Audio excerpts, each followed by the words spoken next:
Jarama, Alisoma, Kaikpele, Laosé. Bonjour, good morning. Je suis Oumou Hawa Diallo, 24 ans, et je suis défenseur de la jeunesse de l'UNICEF pour la cause climatique en Guinée. Mon pays, la Guinée, abrite une biodiversité inestimable, des ressources naturelles inégalées. Ses forêts tropicales regorgent de vie, abritant des espèces rares et des écosystèmes uniques, jouant un rôle crucial dans l'équilibre de notre climat mondial. Malheureusement, la Guinée n'est pas épargnée des effets du changement climatique et doit faire face à des défis environnementaux significatifs. L'impact du changement climatique se manifeste par des pluies torrentielles, des vents violents, des vagues de chaleur et des feux de brousse, privant ainsi les enfants de leurs droits les plus fondamentaux. Ces phénomènes ont des répercussions considérables sur leur éducation, leur santé, leur sécurité et leur avenir. La crise climatique est donc une crise des droits de l'enfant. Bien que les perspectives actuelles soient très préoccupantes, il est encore possible d'agir et de rester optimiste. Ensemble, nous pouvons agir pour un monde plus juste, plus sain et plus durable. Ensemble, nous allons voyager à travers la République de Guinée pour aller à la rencontre des enfants, des jeunes, des femmes et des hommes qui s'impliquent, qui participent et qui se mobilisent pour la cause climatique et environnementale. Let's go, allez-y, suivez-moi.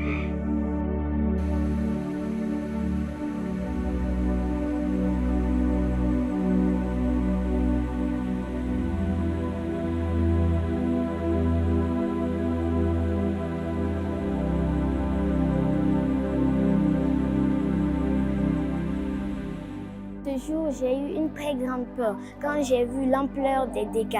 Notre école est proche de la rivière. Notre école a été complètement inondée. Les murs, notre clôture est complètement tombée. Les livrets qui étaient dans la direction de cette station, tout était noyé, tout était parti en néant. J'avais très peur ce jour-là. Il y a certains qui me disaient l'eau leur a emporté leur petit frère. Il y a certains qui disaient qu'il y a eu des dégâts, les gens se sont blessés, les habits de certains sont partis, les biens matériels, tout cela est parti. Donc j'ai eu très peur de ne plus revoir mes amis, mes parents, mes proches, nos voisins, parce qu'à la base, nous sommes une famille. Quand quelque chose nous arrive, c'est arrivé à tout le monde. Pour protéger notre environnement, pour que nous aussi, les petits, nous puissions vivre longtemps, nous devons solliciter leur aide, sensibiliser la population pour arrêter les dégâts qu'ils font aux bordures de mer, des plages, ce genre de choses, parce qu'ils sont en train de rendre petit l'espace de l'eau. Donc, ce que j'aimerais dire sur ce point, c'est que de sensibiliser la population et qu'ils arrêtent ce genre de choses. Quand je deviens grande, j'aimerais devenir avocate pour défendre les droits des enfants qui sont piétinés en ce moment. Ça a été une journée qui a laissé un souvenir chaotique dans l'esprit des habitants, dans l'esprit de l'école, eu égard aux dégâts causés par cette inondation. La première raison qu'on puisse expliquer, c'est les constructions anarchiques, l'urbanisation anarchique. On ne suit pas les règlements en matière de construction. Notre environnement est menacé par nos propres activités, nous les hommes. Nous, les hommes, nous agressons l'environnement. Lorsque nous continuons à agresser l'environnement, il finira par nous agresser. C'est ce que nous sommes en train de vivre. Le fait, par exemple, que nous poussons la mer pour construire, à un moment donné, la mer va se frayer de chemin. Et quand elle décide de se frayer de chemin, nous en pâtissons les conséquences. Donc, en tant qu'hommes, nous devons prendre nos dispositions, nous devons prendre nos responsabilités pour protéger notre environnement. Nous devons donc la protéger pour que nous puissions non seulement être en bon état de santé, mais aussi que la vie continue de la façon la plus paisible. Pour moi, l'importance de planter les arbres, s'il y a beaucoup d'arbres, il y a la pluie dans la communauté et puis il y a beaucoup d'eau. S'il n'y a pas des arbres, il y a beaucoup de soleil. S'il y a beaucoup de soleil, ça donne l'échec à la plantation. Après la chaleur encore. Le message que je peux distribuer à mes amis est que de ne pas couper les bois. S'il faut les bois, ils doivent encore planter d'autres bois. Parce que les bois nous permettent beaucoup de choses. Les bois nous envoient de l'eau.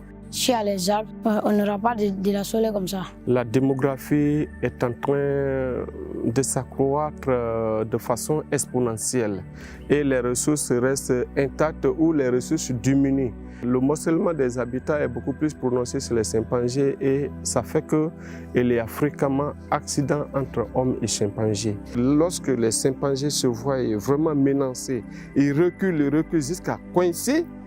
Ils ne peuvent pas avoir la nourriture ni l'espace. Ils préfèrent s'attaquer à qui ils voient. J'habite à Sophonia à côté du lac. Mon école aussi est approchée au lac.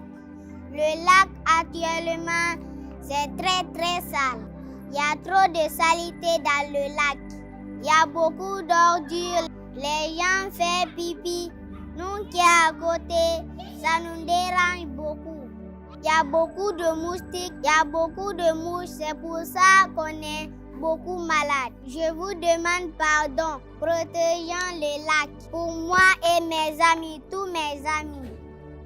Ne kame lo bafin jiko kan soro ngani watinte wati embrasser ni a jiko branu ira fanan kon lo filidan sine nyama ki ala to amena yang andunde jesan kele fulana hali ni musu inara tasara kudi abala edila na jege mine ire mais si c'est fambe ji fambe branu aduile ni sinon an lo na yoro bede menen betre iri ko mais ji na la niveau menen ni na iri tudo samalo e bo study suivi tala ka iri senu so jila abe fakalale ay menta na bajila na baji brano ay bola nyame dikna kana ba fambero ay amade me ko sana baji di salinya ala anta je soro na ko anjini ay na la leson kanko kono amba ko kudu di ba fambe ma nya fe mbaba na krana nyeke docteur.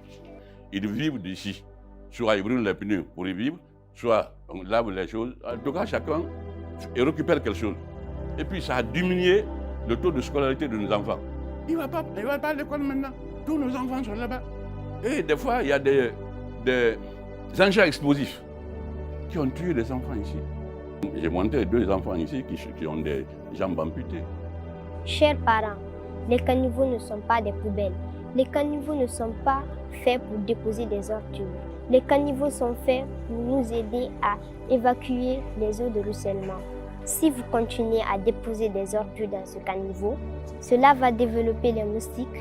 Ces moustiques vont nous piquer, nous les tout petits, les fragiles, et on va tomber malade et peut-être en mourir.